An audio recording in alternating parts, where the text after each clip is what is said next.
بسم اللہ الرحمن الرحیم۔ جب کسی بندے کو کسی مرض میں اللہ تعالیٰ مبتلا فرماتا ہے اور وہ اس پہ صبر کرتا ہے تو اس پر اجر اللہ تعالیٰ بہت زیادہ عطا فرماتا ہے۔ تو اس لیے سنت نبویہ یہی ہے کہ بندہ مومن پر اللہ تعالیٰ اس کے گناہوں کا کفارہ بنا کر ابتلا کرتا ہے، یعنی کسی نہ کسی مرض، تکلیف، بیماری میں مبتلا کرتا ہے، جس پر صبر کرنے کے بدلے میں پھر اللہ تعالیٰ اس کی خطاؤں کا کفارہ بنا دیتا ہے اس مرض کو اور تکلیف اور بیماری کو، اور اس کو اللہ تعالیٰ درجے بلند فرما دیتا ہے۔ یہ اسی مشکوٰۃ شریف میں پہلے احادیث طیبہ گزر چکی ہیں۔ اور اس کے ساتھ ساتھ اگر کسی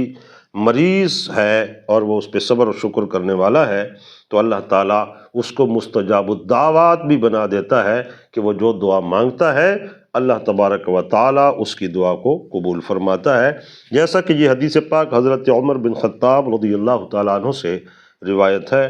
قال رسول اللہ صلی اللہ علیہ وسلم کہ حضور نے ارشاد فرمایا، اذا دخلت علی مریض، جب آپ کسی مریض کے پاس عیادت کے لیے جائیں، فمرہ یدعو لک،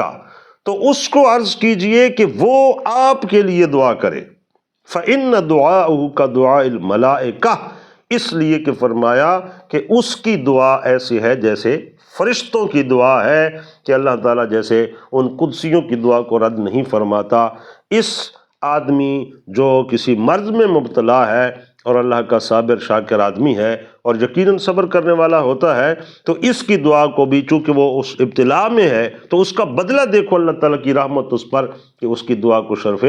قبول بخشتا ہے۔ تو اس لیے آپ نے فرمایا، حضرت عمر بن خطاب رضی اللہ تعالیٰ عنہ کی روایت کہ حضور نے فرمایا کہ جب تم کسی کے پاس جاؤ تو اس کو کہو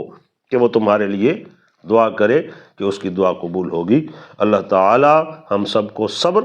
اور شکر کی توفیق کامل بخشے۔